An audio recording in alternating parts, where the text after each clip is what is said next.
Today we're going to look into one of my favorite types of horror that has spawned online, analog horror. If you've seen my videos before, you know I try to incorporate some elements of the genre into my method of storytelling. I really admire the artists and creators who go out of their way to make me feel like I've been sucked back into a TV broadcast in my 90s childhood. I remember being terrified by certain late night commercials while sleeping with the TV on at night. If you were lucky enough to, you might even be able to catch a glimpse of things that no one else has seen before, or would see again. It's because of these anomalies that the 90s to early 2000s style of media has always been a fond memory for me. It wasn't until Halloween of 2017 that an artist by the name of Chris Straub, also known for his work in the creepypasta scene, began a series by the name of Local 58, which essentially put the idea of analog horror on the map. Though not the first of its kind on the website, its creativity in storytelling and execution of its broadcast horror narrative made it stand out in the mainstream eye. Other series such as CHSS and Gemini Home Entertainment have achieved success in the genre as well, helping pave the way for the small but intriguing series we're going to be talking about today.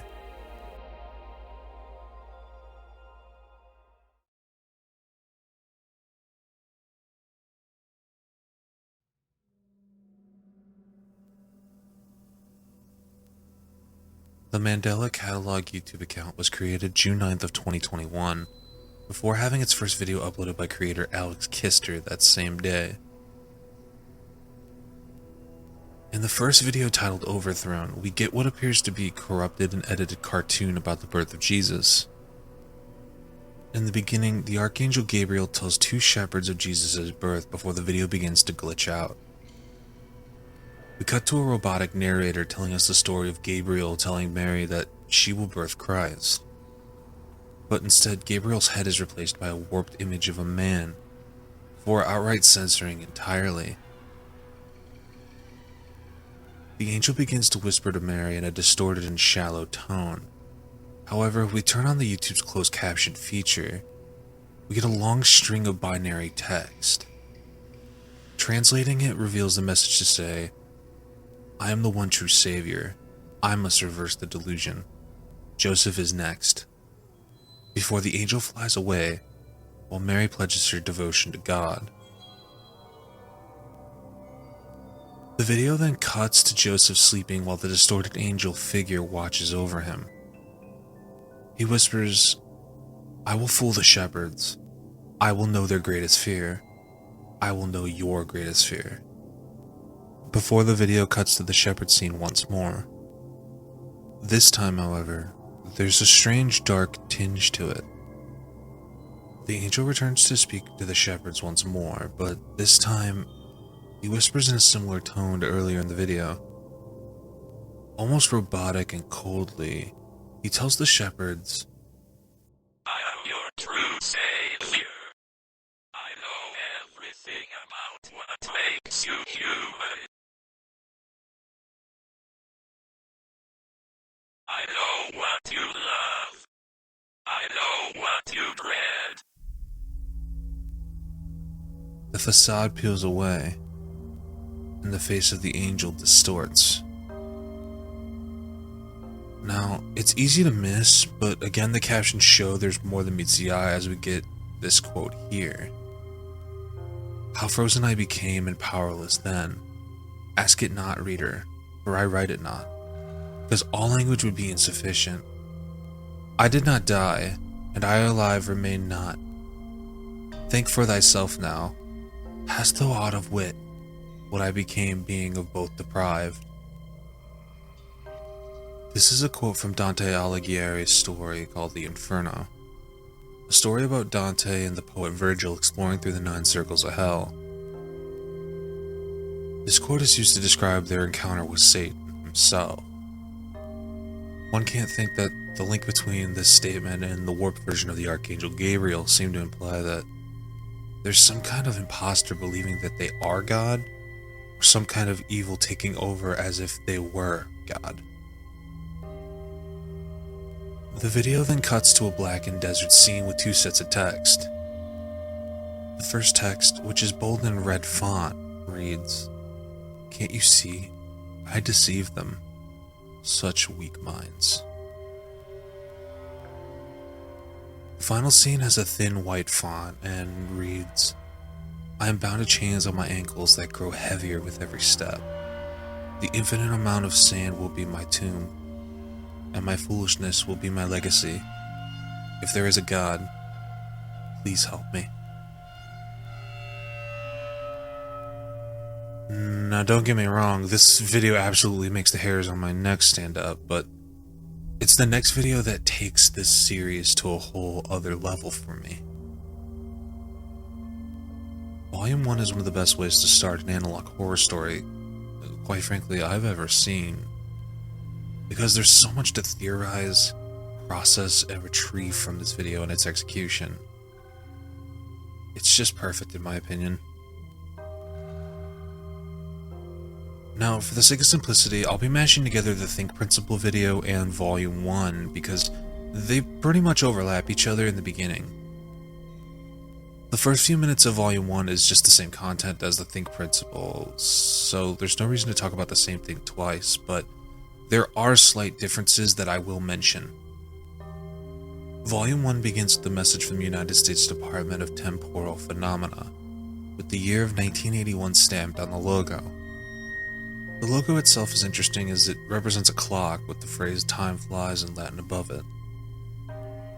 PSA begins telling the public to stay inside, arm themselves, and avoid certain anomalies known as alternates. It goes on to tell us that multiple reports have been filed about people encountering hostile versions of themselves, trying to attack people. These beings even try to wear you down psychologically before preying upon you. The tape then goes on to reinforce the idea of fighting these creatures with firearms before switching to the safety acronym known as the Think Principle. And the acronym goes as follows: tell an authority figure, hinder the alternate's movements, identify the class type, neutralize, and yourself because there's not enough room for the two of know your place in reality. Seems like this tape may have been tampered with. The video then runs through some of the class types for these alternates. There are doppelgangers, which are the closest to looking the most like humans that they imitate, only with slight variations. Detectable, which shows a photo of the angel Gabriel and his warped features from the last video. And Variant 3, which, I don't even think I need to explain what this is. Strangely, in the Think Principle variant, two changes are most noticed. The second variant isn't shown in Volume 1, as well as the ending screen from the Think video. The scene in question shows a person turning on a light to find one of the third variant alternates, standing in the corner of their room. Where this scene would usually play out in Volume 1, we're actually greeted to something different. An interview with two men by the name of Mark Heathcliff and Cesar Torres, whom the video also labels as Victim 1 and 2 respectively. The men have a phone conversation, but the tone of the entire thing seems kinda off. Here, why don't you take a listen? Hey, it's Caesar. I hope it's not too late. No, it's fine. Don't worry. What's up? Are you alright? Yeah, it's not me, it's my mom. She's knocked out cold and I have no idea why. I'm on my way to the ER, but could you do me a favor? Yeah, of course. What is it? I just need you to come over and turn on the cameras we have set up. You know the ones that we installed after we were robbed? Oh, yeah. Would you mind if I asked why? Well, she screamed really loud right before I found her on the ground. I just... Well, do you have your doors and windows locked? Like what the broadcast told us to do? Yeah, that's the weird part. Maybe she saw something? I don't know. Alright. I mean, it shouldn't be too bad. I'm just gonna switch them on and get out of there, though. You know how I feel about your house. Yeah, that's fine. One last thing. Try to get a good view of the...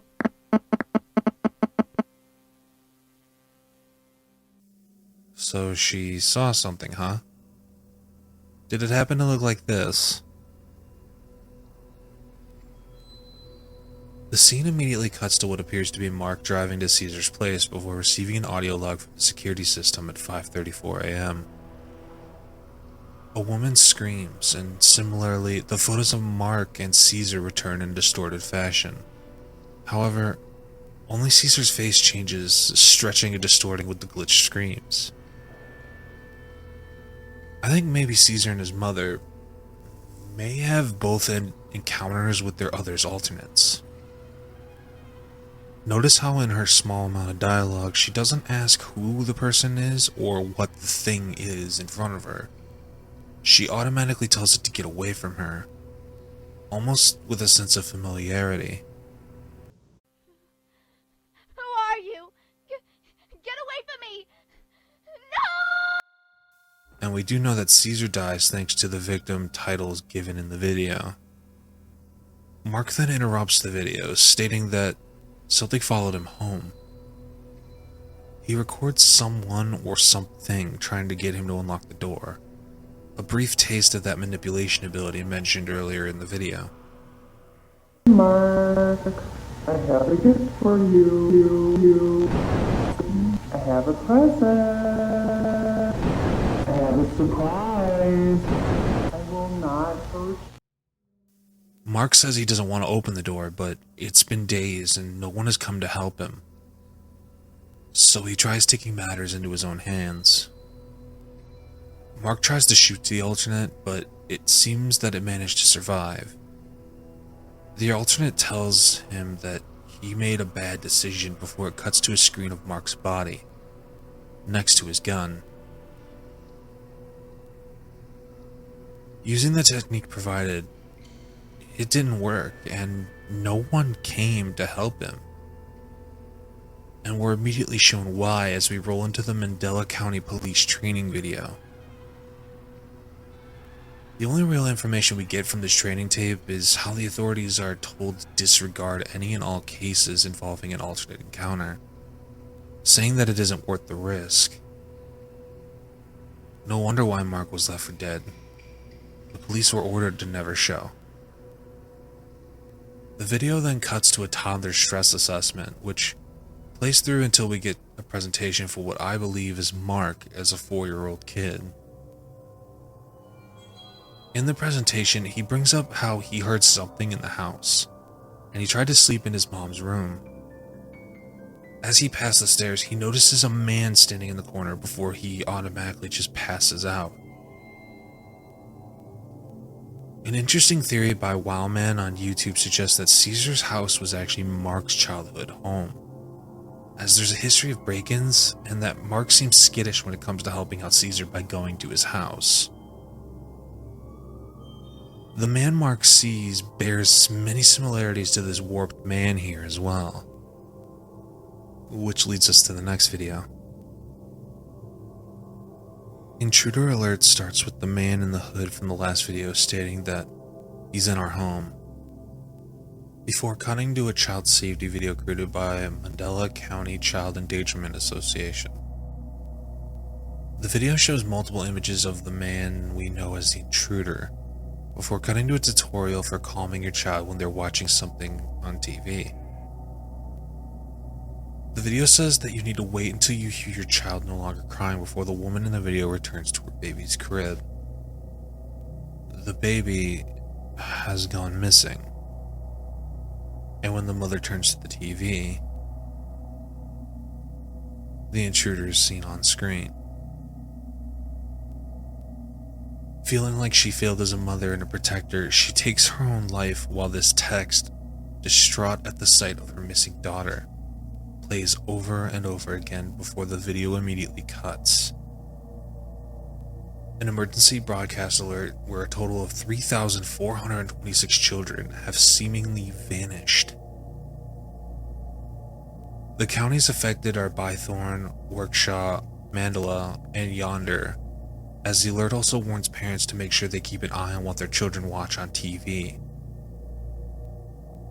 The next portion of the video starts with the police, let's say on a live case investigation, after a neighbor complains from a child yelling and a sudden cracking noise. An investigator sets up an automatic camera which will take pictures every 5 minutes while waiting for backup, and we catch another surprise on film. And yes, that is the intruder. The body of the woman was also moved under mysterious circumstances by the intruder, who seems to have some kind of power of invisibility. That, or some other entity, is messing with her body. The final still in the video says, "The suspect shown in the evident images is completely unidentifiable at this time. The entire department has ruled out the possibility of it being an alternate. Said images will be sent to the higher-ups for further analysis." So now it seems that we know the intruder isn't an alternate, but that's at least according to a report by a bunch of cowardly police officers in this universe. Final video as of writing is titled Metaphysical Awareness Disorder. The video discusses a condition from the title, stating that the unalive rate of this condition is 97%, but it is treatable to the 3%. Apparently, it's also transmitted by whispering information that wasn't desired to be known. Of course, this is similar to the intruder's opening message in the last video, and the angel's whispering rants to Joseph in the very first episode. The final message we have at the time of writing comes at the end of this episode, stating, "Avoid opening your eyes when you are certain that the man in the corner is in fact inches away from your face, watching." So a quick recap of the series so far. Humanity is starting to crumble thanks to these anomalies known as alternates. They're either a result of some kind of being becoming a terrible god, or an alternate timeline where the Bible stories never came true. These multiple types of alternates are hostile, and disturbing creatures who we've seen are lethal, because they can afflict humans with a condition called metaphysical awareness disorder, which will almost always end up in their death. In the same vein, some kind of intruder seems to be kidnapping children in 4 different counties, by the thousands. Yet he isn't considered an alternate by the authorities. This story is just starting to gain steam, and you can bet that I'm absolutely excited to see where this goes. Never have I been chilled to the bone and excited beyond belief for an installment of a series like this. And a big hat off to the creator, Alex Kister.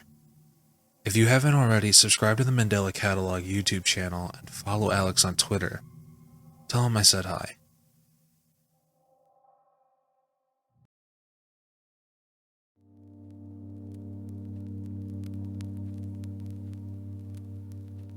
Thank you very much for watching. If you enjoyed the video, please consider leaving a like and maybe even subscribing to see the next upload. Remember that you're loved, and I look forward to broadcasting to your screens again next time. Sleep tight.